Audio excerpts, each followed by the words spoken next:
Alright guys, we got a new one. 2004 Toyota Tacoma.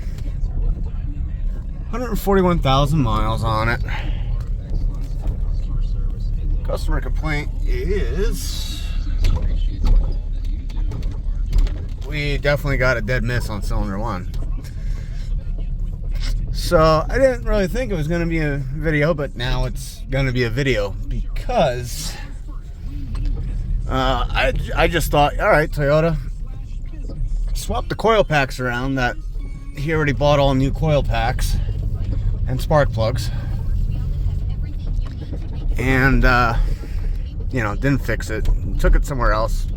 They didn't fix it, so he gave it to me now to fix. So I originally swapped coil 1 and 4, and when I started it, it ran absolutely fine. So I said, okay, we'll take it to town and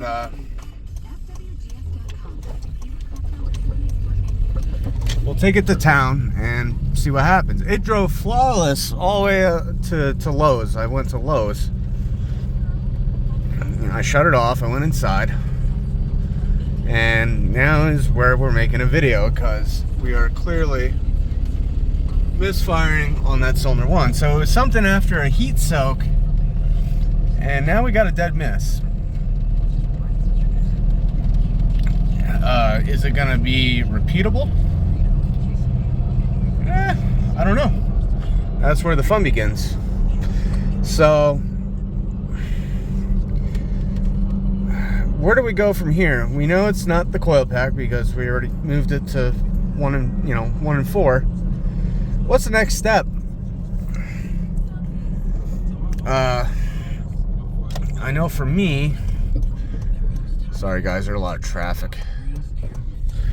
So I know for me, I kind of want to see, is there still actual spark in there? One weird thing about these Toyotas, these older Toyotas, and I experienced it on a few of them, if you disconnect one coil pack, the engine shuts off. I don't know if that's like a safety feature or just a quirk or just how they're designed, but what I plan on doing is we're gonna undo the 10 mil bolt, lift it up, and hear if we can hear the spark. We should be able to hear the spark, and if not, well, then we know what we're missing out of the mix. So I'm gonna get this thing back home, and we'll go from there. All right, so we're back. So far, the only thing I did was remove the 10 mil. We got a test light grounded. We're gonna try and pull it, and we're gonna try and see if we can see a spark and make sure that this thing's actually getting the signal. And we know the coil itself is okay, since that was number 4 previously. We'll fire it up.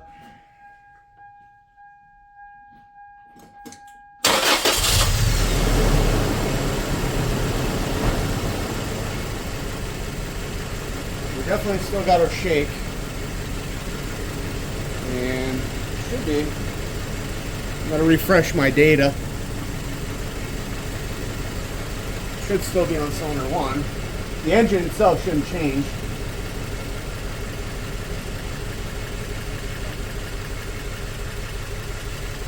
I don't think I can pull it out.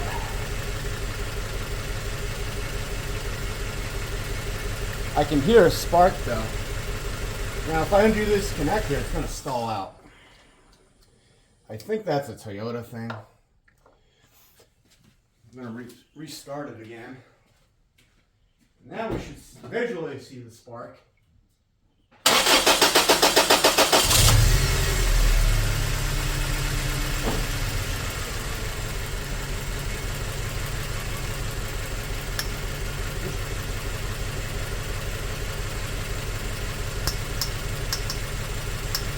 You guys seeing that?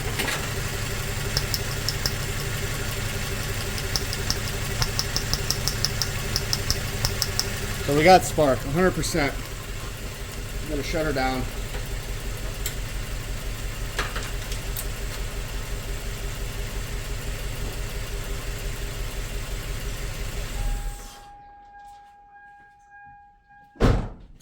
got spark there.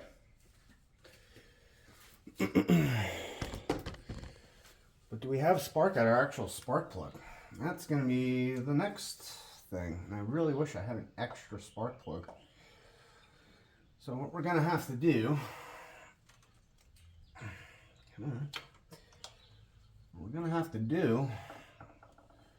just take 1 and 4 and see if it's the spark plug. Could it be that easy? Who the hell knows? But that's what we're gonna do. I don't know what size it is. Let's see if I can. Yeah, whatever size that was. Smallest spark plug socket I had. Getting tight in there. Let's have a look at this thing. Sometimes you could see like the porcelain cracked or something silly, stupid like that. Did we get it? We got it. All right, how hot is it? I'm not gonna burn my fingers. Yeah, I'm burning my fingers. I need a paper towel.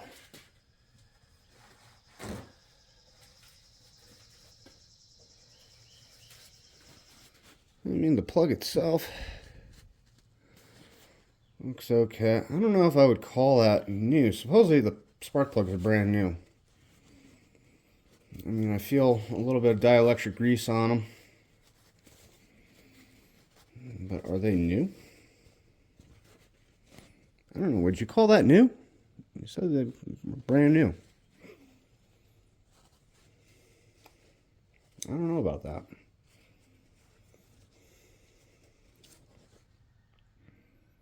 Maybe.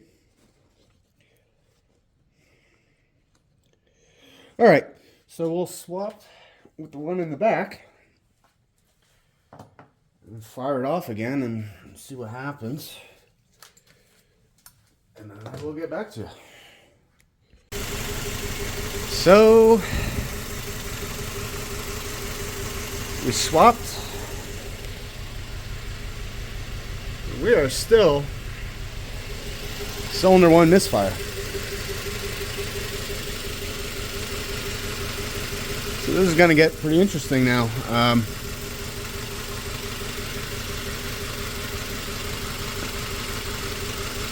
What's next on our list? I'm probably going to get the all data for this thing. I'm going to get the all data. So that way we can look into other things like the injector.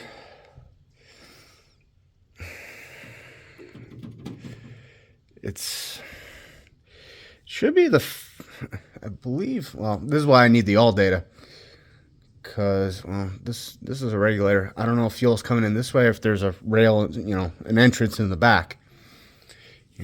Is the injector just getting stuck closed when it gets warm? And I'm gonna have to look into it. So this is the next thing I did, was that injector. As you can see, we have a great pulse. I'm gonna plug it back in just to make sure it's still misfiring. I'm pretty sure it will be. Where do we go from here though? Swap plugs, swap coils.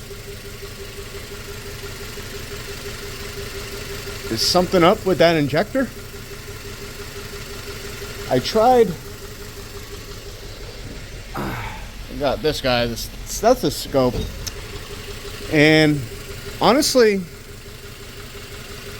I really am not hearing a tick. We'll look into that. Alright guys, we're back at it. This was pretty easy to swap injectors. That bolt there, and then there's one hidden under that harness there. we're able to you just pull out the injectors, and easy enough. What do we got now? Yep, that's right. When that injector gets heat soaked, it stops working. You can't really do a good field test on them, but a little bit of Swaptronics, we got it. We got it, 100%. Okay, so now I'm going to show you guys how to remove the injector. It's pretty straightforward. We'll start with the connector. A little push tab on the bottom. Push up.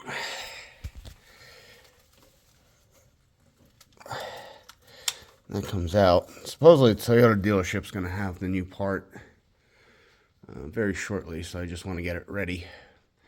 We know it's cylinder 2 because we moved the injector over. Next up is to actually get the fuel rail up. So if you can see, I'll try and get some more light on you. On this harness back here, you can see that bolt. It's kind of under this harness. Just gotta loosen them up until it comes out. You don't have to remove the bolt. So we're gonna start there.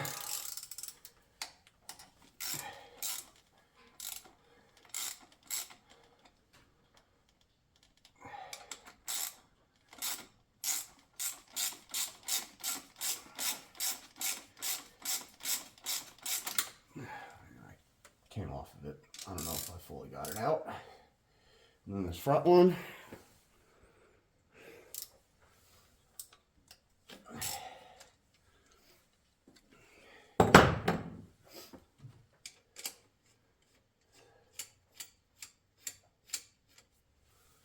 Front one you can actually pull out so we don't actually drop it. And now I just want to make sure I got that back one.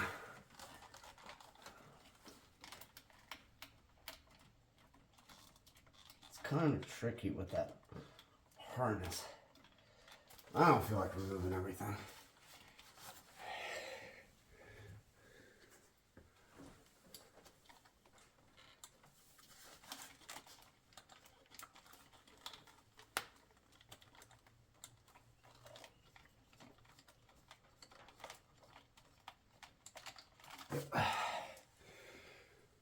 Okay, so now after that, make sure you guys are in view. I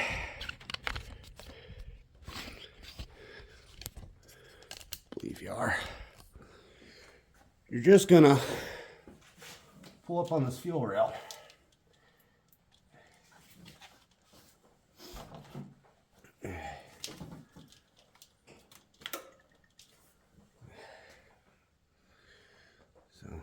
First injector kind of just popped out. Now, to get that second one out, you want to just push down on the injector itself. Kind of free her up. And then out she comes. That's it.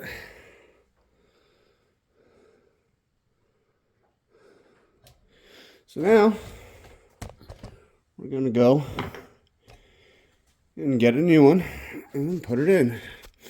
So once we do, we will try everything again. Put it in, check for leaks. That's most important. And after that, I want to get it up to operating temp again, shut it down, turn it back on, and it shouldn't spit and sputter anymore. I mean, you know, be on 3 cylinders. No more steady misfire. That's really it. Awesome. Okay, so there's the number. All shiny and new. You gotta remember, that's the cost. So you want to be kind of correct on your troubleshooting. So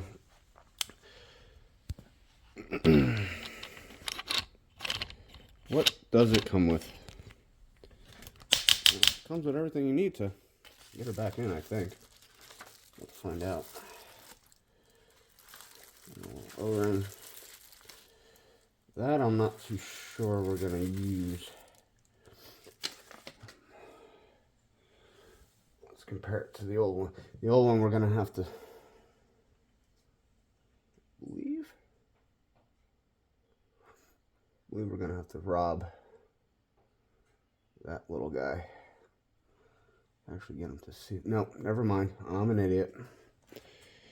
So, as you can see, new O-ring up there. We just got to get our bottom piece in. Is there a right or wrong way to put this in? Looking at it, it all seems the same. Just we'll slip on just like that. Okay. One thing I do like to do with these is put just a little bit of grease on them so it slides in nice. So that's what we're going to do. Just a little bit of assembly grease around the bottom.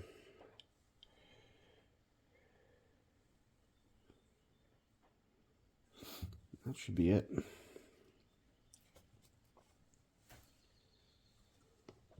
So at this point, oh, and I got to put a little bit, well, I'll just see if I can get some of this residual stuff. Put it around the top O-ring so that way it slides nicely back into the fuel rail. All right. So at this point, we can need a little bit of, sorry if you guys are out of view.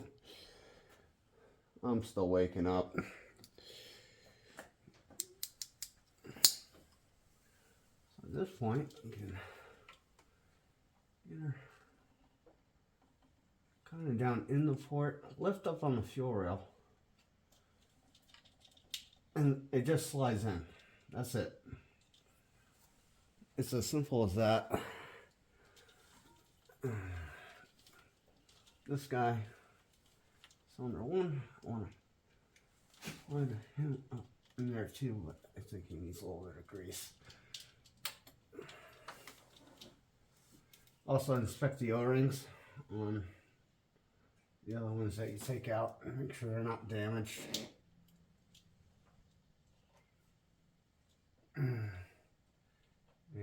we're missing this bottom piece here, so I gotta look for it. I know we have it. We'll be right back with you. As you can see, they are all, it's hard to get a good camera angle for you guys, but they're all sitting nice in the fuel rail. We're not worried about the back two ones because we're on such an angle. Those back two are still in. This front one, even though there isn't a O-ring on that, it's actually sitting in there, so it'll slide in just fine. At this point, we just wanna get it to kind of go home.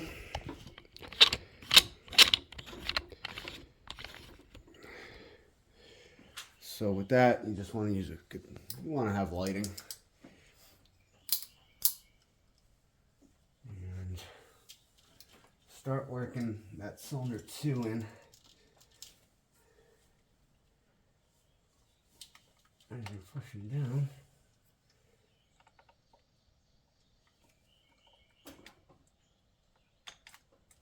And you should just feel it bottom out. That's really it. We're going to tighten up the 2 bolts. And we're going to try and heat soak it again. We're also going to check for leaks and any possible vacuum leaks by just spraying a little bit of stuff around it, see if we can hear the idle change, but I don't think we're going to have any issues. So that's really it. So we will do the final prognosis once we get these 2 bolts in.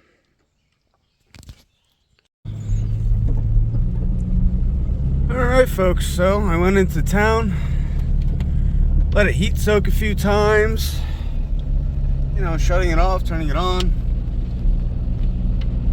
Absolutely no misfires, no dead cylinders. I'm gonna call this one fixed at this point.